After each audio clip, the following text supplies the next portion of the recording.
It's like, what's interesting is that so many people ask me, they're like, I could swear Instagram is listening to my conversations. Like, you're not getting wiretapped. That basically Instagram or TikTok was literally recording everything you said and then using it to deliver targeted ads. The best ads, or let's call it the best marketing.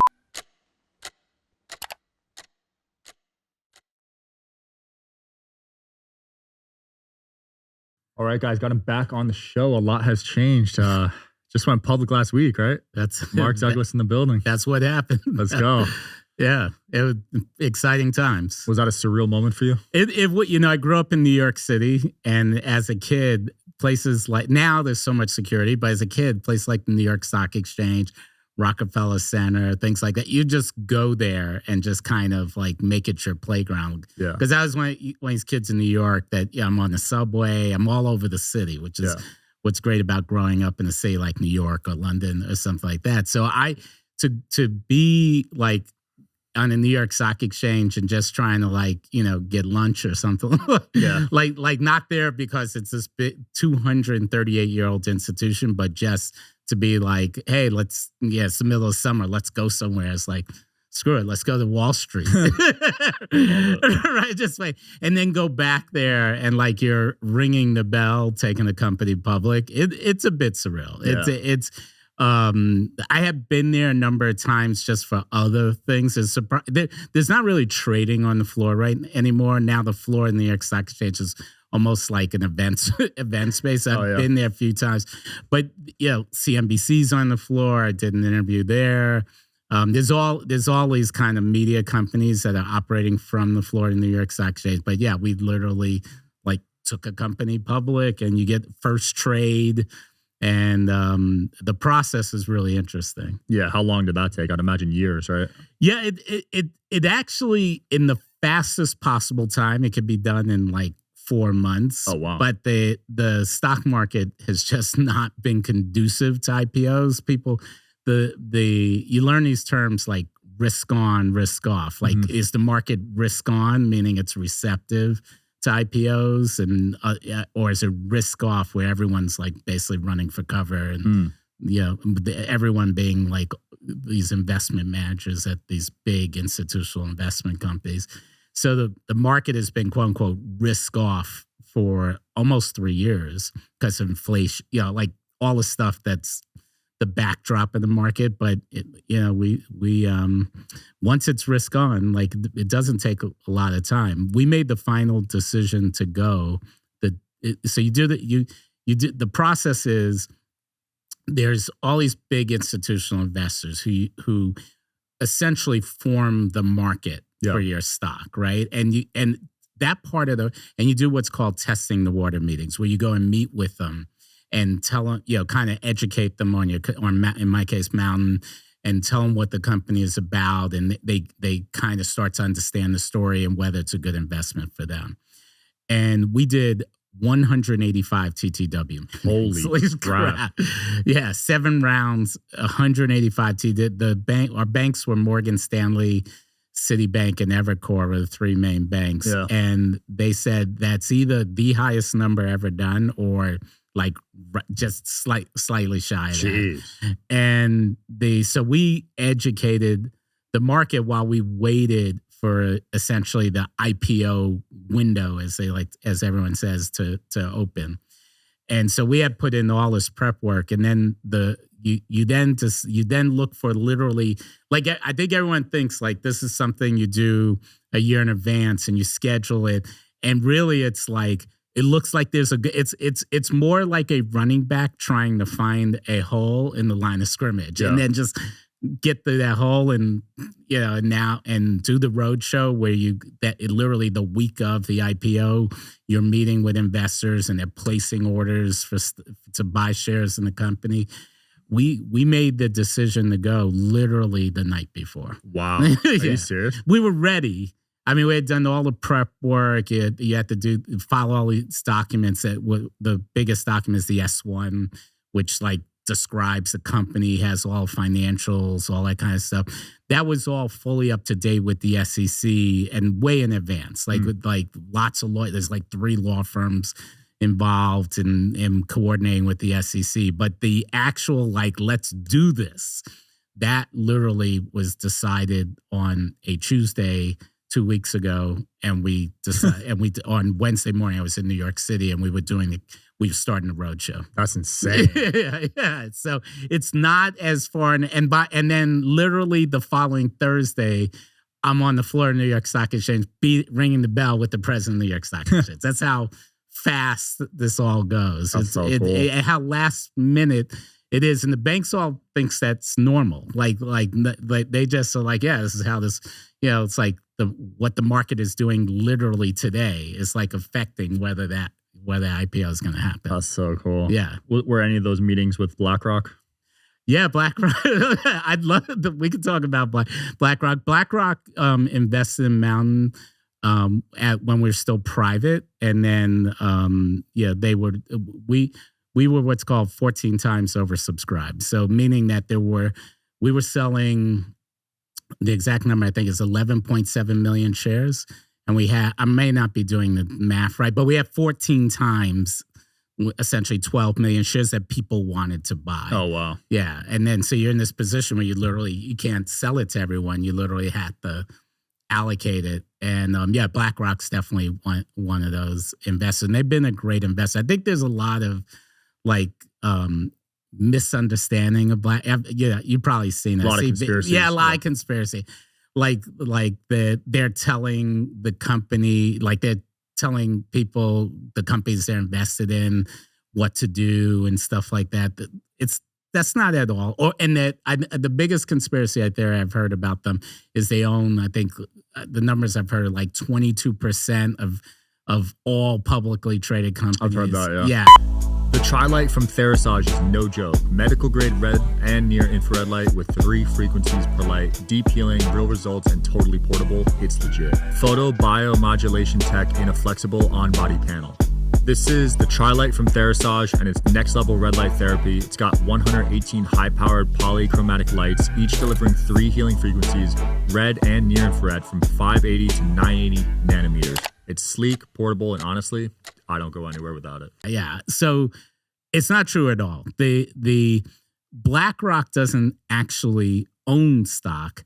BlackRock's customers own stock. They're just what's called an index fund. They basically take your money and you say, look, I don't want to risk it on one company. I want to spread it across every publicly traded company. Right. And so BlackRock does that for you. But they're not making any decisions. They're just allocating it, like Microsoft should get some, Mountain should get some, Apple, things like that. And so BlackRock's customers collectively own, a big chunk of every company. But if you look at like BlackRock itself, ironically, is publicly traded, and that their numbers are not, the trillions that people claim they have. I've heard 12 trillion, right? Yeah. So their customers, if you put money into a BlackRock fund, then you would own a piece of every publicly traded company, and you would be part of the 12 trillion. But BlackRock is just facilitating you not having to do that manually. Got it. Which would be a full-time job, which is why it's a full-time job for them. But yeah, they've been a great investor. The great thing about BlackRock is they think long-term. Ironically, they completely leave you alone. They're really? Not like, yeah. It's like the exact opposite. It's like they're not calling me if they think I'm calling them and saying like, hey, what do you think about this? Not for business advice, but just more like, I called them and said, what do you think about this window to go on the IPO? And there's someone there I really trust. And he was like, I think this is really good timing. I think you should go. He's not going, oh, and by the way, I'm going to start wanting to know what your policy. They just want to make money for their clients. They're not trying to like socially engineer. Corporate takeover. That's not their best. So we have other investors where they do want to meet with you constantly. They're not trying to tell you what to do, but I think more hands-on. They're more nervous.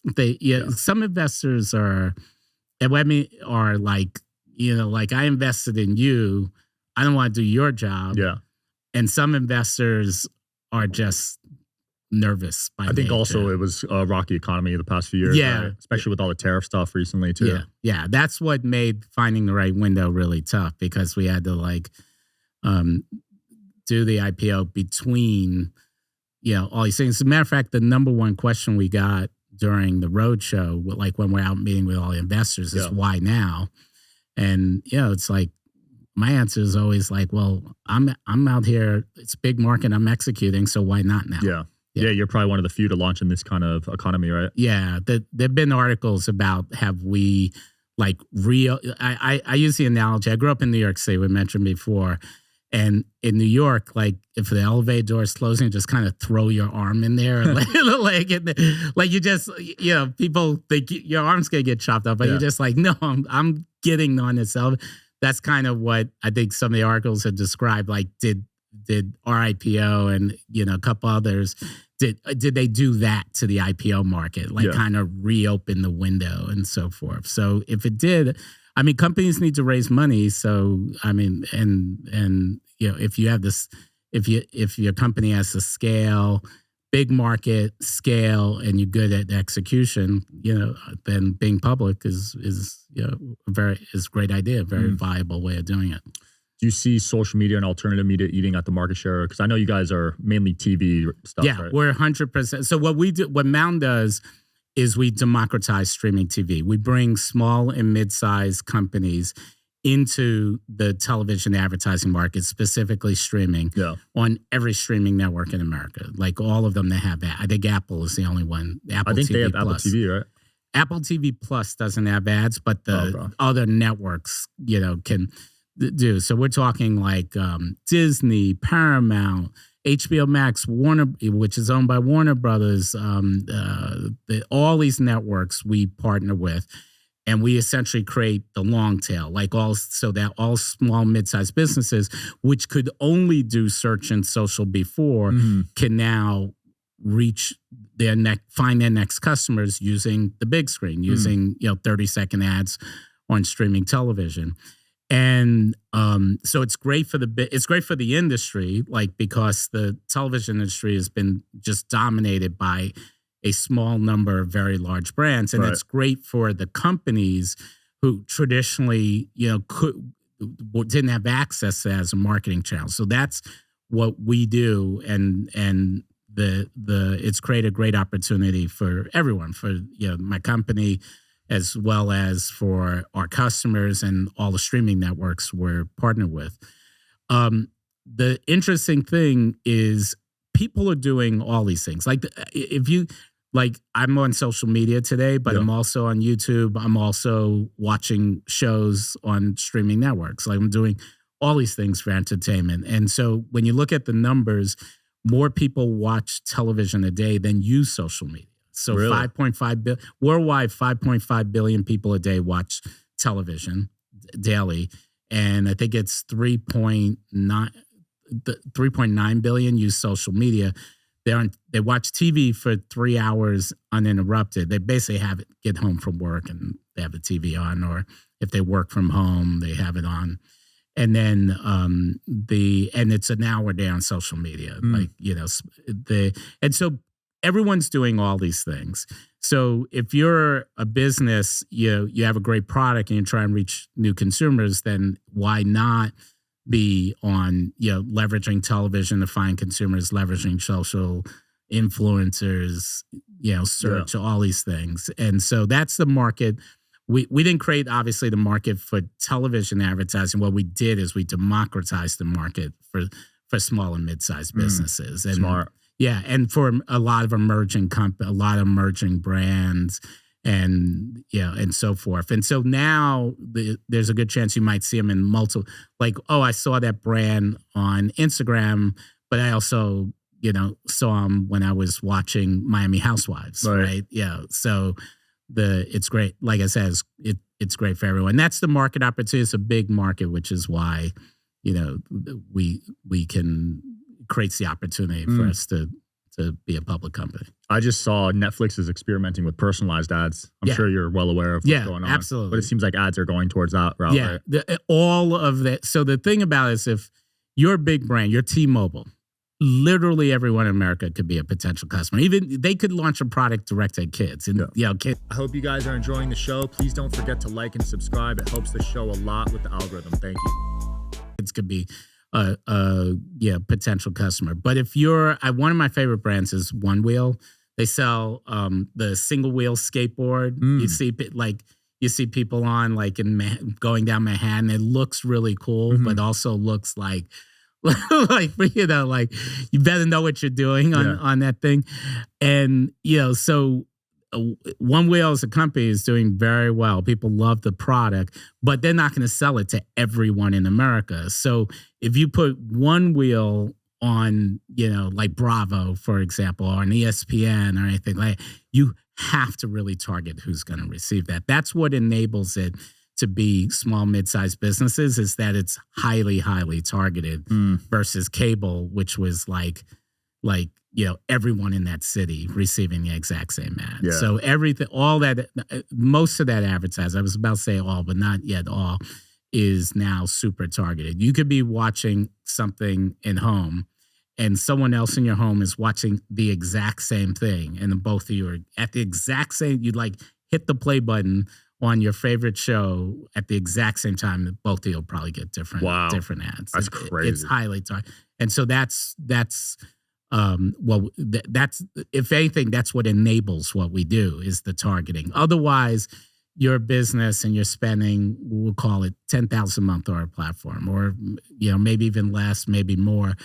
And, we would just run out of budget instantly, and 90% of people are not going to be a potential One Wheel customer. Right. So they'd be wasting 90% of the budget. It's the targeting that makes it possible. That makes sense. Do you think TVs are going to start listening to people's conversations?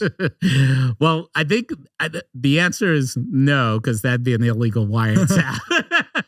It's what's interesting is that so many people ask me, they're like, I could swear Instagram is listening to my conversations, and that's, you're not getting wiretapped.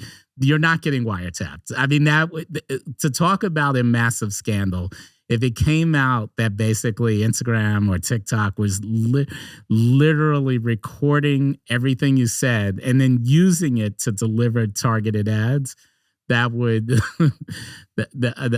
maybe people think that wouldn't be a big scandal because they already assume it's happening.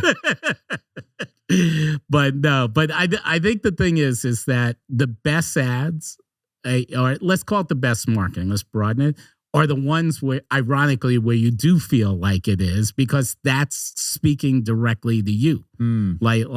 It's what's interesting about marketing, and you can touch on the topic about privacy, is on the one hand, everyone wants to believe that everything they do is private, including me. Including Mark Zuckerberg.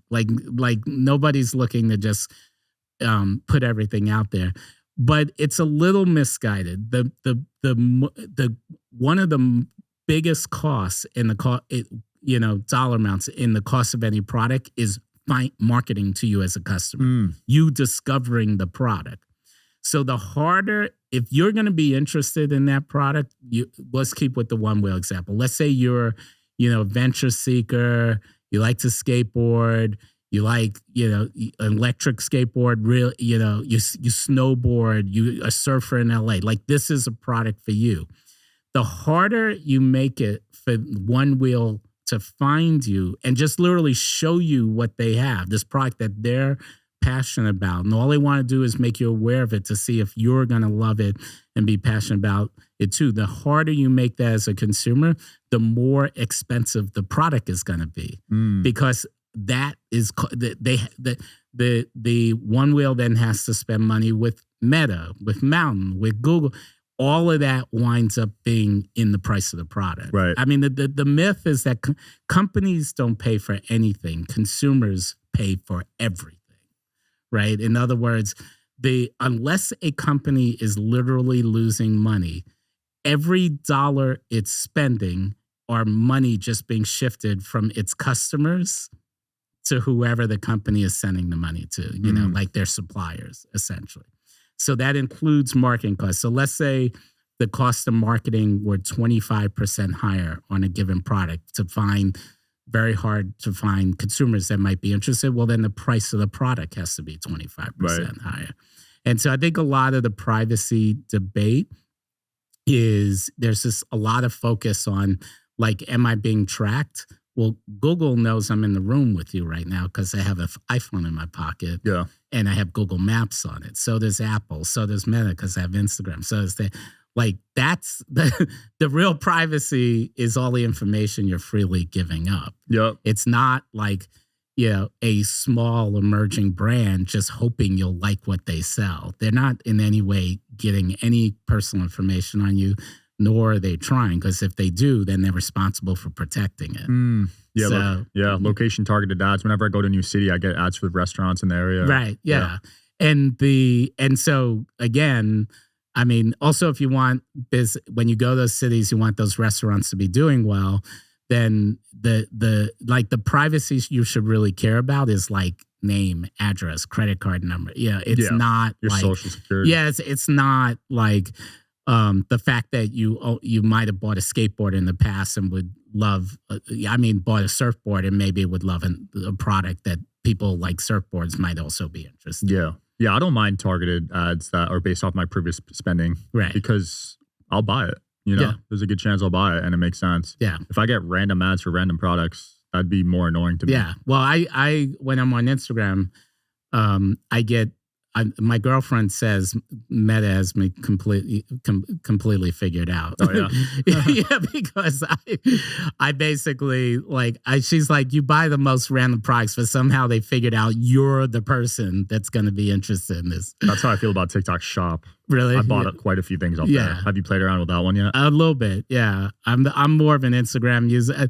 It's funny. I was talking to someone today about Instagram versus TikTok, and she was talking about I was saying, well, I'd like to see a feed that has things with my friends. And she's like, no, I don't want to see my friends in my feed at all. I just want to be entertained. And so I'm like, well, so I'm more lean Instagram. She more leans TikTok and so forth. I can see that. I like both. I like having both. Yeah, they do. They're both fun. Yeah. And that's kind of goes back to what we were talking about earlier. So during the day, I'm not watching one of the most talked about things in entertainment right now, like White Lotus, right?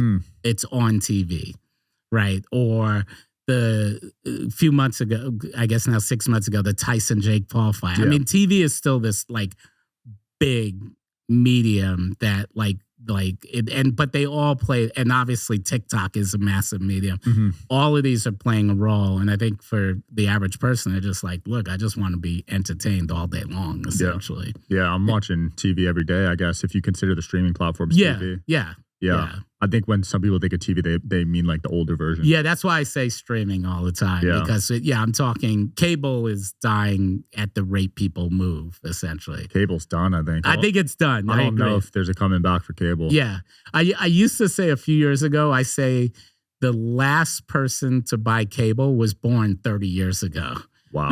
Because there's not a 30-year-old who has actually, the idea that someone used to run a cable to your house and then you would watch TV on the network schedule, there's not a 30-year-old who even comprehends that. Even all the sports now are going towards streaming services. I think NFL's on Amazon now. NBA might be on Amazon now. There's a shift out. We have a lot of NBA companies as customers, which is kind of interesting. Yeah, that's awesome. Yeah, they sell tickets and swag via Mountain. We actually did a social media post on that 2 days ago. Oh, nice. And the post ended with the phrase "boom shakalaka," and I was like, "Do people?" I guess in the NBA they say "boom shakalaka." I was like, "I'm not." Sounds old. I don't know which team that does that one. Exactly. Have you been watching the playoffs?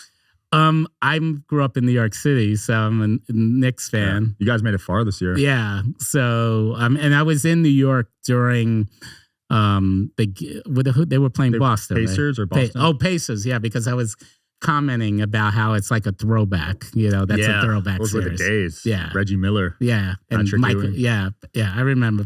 I've went to a few games at Madison Square Garden. It's electric, right? Yeah. It could be replaced, though. You think so? Well, I never thought they would replace Yankee Stadium. That's true. And then it's like they just built a new one in the parking lot of the old one and then just tore down the old one. So I'm like, can we do that to Madison Square Garden? The new Clipper Stadium is insane, I heard. Oh, yeah, I haven't been yet. In LA? Yeah. Everything's like state of the art, you know? Yeah, I need to go. I used to live in LA, but I haven't been there. I've been there, but I haven't like lived there since they built the stadium. Yeah. Yeah, I'll have to put that on my list for my next Got out of there too, huh? I left as well. I saw your podcast on the Rubin report. Yeah. I thought that was pretty cool. Thank you. Yeah. That was the first big show I've done. Shout out to Dave Rubin. Yeah. Taking a chance on me. I'm a bit of a wild card, you know? It's an interesting story. I feel like now I should start asking you questions. Except I'm not as good at it as you are. You get good with the reps. You know, I'm sure you've learned from Ryan Reynolds how to do interviews as well. Yeah, Ryan does know how to. He doesn't give me any advice on it. I think it's funny. The first time I did an interview with Ryan, it was more like business. I think it was like on CNBC. Yeah. And the interview, and on that format, you're done in like 4.5 minutes. Damn. Yeah. Like when you're doing the news hits, like it's not like 30 minutes. It's not sitting on a couch on the Tonight Show. Yeah. Like it's like they hit the topic. And I remember after he literally said, "Wow, that's fast." And I'm like, yeah, they're not here to learn about your life. They're here about you to comment on something very specific, and then they move on to the next topic. Well, that's a good segue into like attention spans these days. Yeah. I feel like there's breaking news stories and the next day people forget about it. I agree. My own assistant, she's going to love hearing this because I was playing a video at a company meeting. The video is 4 minutes long. She complained after why they play such a long video. Wow. 4 minutes. 4 minutes. Even myself, when I watch YouTube videos or whatever, even on Netflix, sometimes I'm doing like 1.5x speed, 2x speed, depending on the video. I agree. I do some of that on podcasts. Yeah. I can't do 1x, man. It's too slow. Should we just talk faster? That's just a testament we're not processing thoughts fast enough. Yeah. We need to speed it up. But yeah, I mean, like you don't want to be that guy. It's like, I remember when people used to watch YouTube videos at 1x. Whoever invented that feature, shout out to that person, whoever that was. I hope you made a ton of money. That was the best invention I've ever seen. Yeah, exactly. But I mean, attention spans, I mean, it just keeps speaking that people are consuming everywhere. I mean, I feel like everyone has ADHD. Am I pronouncing these days? Yeah, ADHD. Yeah. I mean, I feel like it's so hard for me to know what I should be doing next. Yeah. You know what I mean? 100%. So I think a lot of people they're doing this like chop up the day in the 30-minute increments and like 30 minutes done, move on in that. Because otherwise it's hard to be like, okay, I just finished that. What am I supposed to do next? And then you have like 300 emails waiting for you. I have text messages on 3 different text messaging platforms. And like it's hard, and the same way with entertainment, you know, it's 100%. Like when I watch shows with my girlfriend, I'm like, "Are you paying attention? Are you paying attention?" I like to I like to be told a story. Like I like to sit down and just like consume a story, like a movie. Yeah. And a lot of people just literally can't do that anymore. No. Like I wouldn't even say a lot. It feels like the majority. Or just like, I just can't sit for an hour and a half. I mean, I just saw the movie Sinners. Yeah, Sinners in the theater. Everyone was on their phone the whole time. On their phone in the movie theater. Yeah. And you're supposed to go to the theater to not, like to basically sit in the chair, start munching the popcorn. I guess no one wants, would that be considered a carb if you're munching? No one wants the carbs. Is either. It carbs? Yeah, it might be. I don't know. But yeah, they used to have the commercial before the movie, like, don't use your phone. Remember that one? Yeah. It was like a viral thing. Yeah. I didn't see it. Yeah, I haven't been in. I watch movies. I love watching movies, but I haven't been in. Well, I probably shouldn't say that if I work. Not love. Actually, ironically, the last movie I saw was Deadpool. I was at the premiere. It was fun. Yeah. There's some good ones. I just saw the Minecraft one. But yeah, I don't go to the theater as much as I used to. You watch it like at home. I'd rather wait 2 months, 3 months till it's on Netflix or whatever. Yeah. Hulu. I have every single thing. Yeah. Hulu, Netflix, Amazon, Paramount, literally every stream. Yeah. I have to for work. But even without that, like, there's good shows on all of them. Yeah. So even networks that you don't necessarily remember their good shows on, there's generally good content everywhere. So yeah, it kind of forces you to get every single one. Yeah. Like I used to watch iCarly growing up, so that's on Paramount. And then random shows will be on Amazon. Now Apple TV has one I just found out. Yeah, the one where the guy loses his job and is robbing all his neighbors? Losing his job? Is that on Apple? What that's Apple. Okay. That's like Friends and Neighbors. I think that's the one someone just told me to watch. Yeah, that's a good show. I'm fully up on that show. Oh, yeah? You'll enjoy that. Okay. Yeah, don't miss that one. Yeah, times are changing, man. Theaters are going to go out of business. Everyone's just watching at home. It just creates more opportunity. Yeah, it's good for you. It's great for me, but I think it's great for everyone. I think it's great for consumers. I think of people. I say entertainment consumers. Like it's the golden age of television. It's the golden age of social media. We'll see what's to come with. So everyone wants to crap on social media, but you have to kind of take some responsibility for how you manage your own time. 100%. Right? Yeah. Yeah. Part of it's on you. If you're just doom scrolling, they call it. Yeah, just scroll all day and stuff like that. Well, another way to chop up your day, but Elon Musk does it all day and somehow gets a lot done. You be tweeting often. I don't know. I like that dude. I don't know Elon. I have friends that know Elon. I just don't see how it's possible. It's very impressive. The amount he gets. Like, I thought I was ambitious, but then you watch him and it makes you feel like a failure. He's got to be cloned or something. There's two of him. Well, there's a lot of people who don't like him right now, but I guess he's back to building cars and rockets. So now they're like, you just keep doing that. It did get a little political for that. They were like, politics, stay away, but just go back to building cars and rockets and we love you. Yeah. That's it. What's next for you? What's next for Mountain? Where could people learn more about what's going on? We just continue to grow. And we have so technically we're in a quiet period, so I'm not supposed to talk too much about it. But anyway, the company is doing well.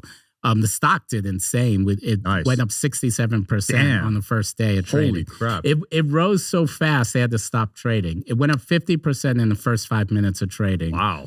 And which then triggered an automatic halt in trading just to cool it down. Damn. And then it ended the first day of trading at 67%. Well done, man. Yeah. Well, there's two ways to look at that. One, it's great for investors. Two, I left 67% on the table. Should have doubled down.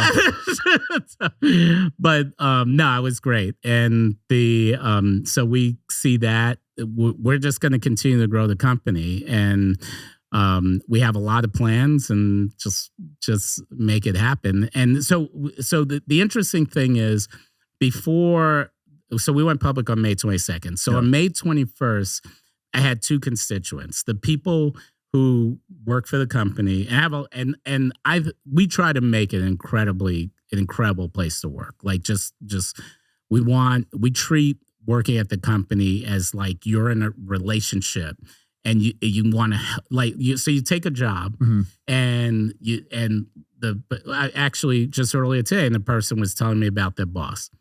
And so you're essentially now, this is a new relationship in your life. It's not a romantic relationship, but it's a work relationship. And like any relationship, you want to feel trusted. You want to feel respected. You want to have a lot of freedom. And if you don't get those things, then like any relationship, you feel controlled. So we invest a lot in basically making everyone feel and like they have personal freedom, even at work, that they can be ambitious, that they can be themselves, and so forth. And so that it's just they want to be there. There's actually been studies that show most people would actually take a better work environment, meaning those feeling trusted, those kind of things, over a higher paycheck. Wow. That the additional pay is not worth think of it again back to like a personal relationship. If you're in a personal relationship and the person was like, you need to be here at this time, and they're constantly critiquing you, and you felt completely untrusted, you'd be like, I'm out of here. I'm not putting up with this, right? Mm-hmm. Well, most people feel like that way about work. And so if you want to have a great company culture, you have to basically treat people, you have to invest in that relationship the way you invest, meaning the company, the way you invest in your personal relationship. So going back to it, so we had two constituents. So one is the team, and the second is the customer. The next day, we now had three constituents. A third constituent, which is our investors. Right. And now it used to be there were like 10 investors. Now there's, I don't know the exact number, but hundreds of thousands at the very least, maybe millions. And so I take that very seriously. And all they want is consistent growth. So this is the thing about going all the way back to the topic of an IPO. Investors, all they want is consistent growth. They want to be like, I want to take some money, I want to put it into a stock. And I mean, some people are trying to day trade, but for the average investor, they're like, I just want to park that money there and see that grow over a long period of time. And the other interesting thing, I said to the team, to the company, all the people on the team after we went public, I said, if a successful publicly traded company, something like 90 to even 99% of the value, like the wealth essentially, is created after the IPO. Wow. Right? So think of Netflix. Or, I mean, Netflix probably went public. Their valuation was a few billion. Now I think it's in the range of 600 billion. Jesus. Right? And it doesn't have to be on Netflix. I mean, for Apple, it's trillions. For Google, it's trillions. But it could be for any successful publicly traded company. 99. The IPO, I also get asked, so what are you going to do now? As if I'm like, drop the mic, I'm out. Ring the bell, drop the hammer, and just walk out. And like, I'm done. And it's like, no, we've only created 1% of the potential value. Right. You're just getting started. Yeah, we're just literally getting started.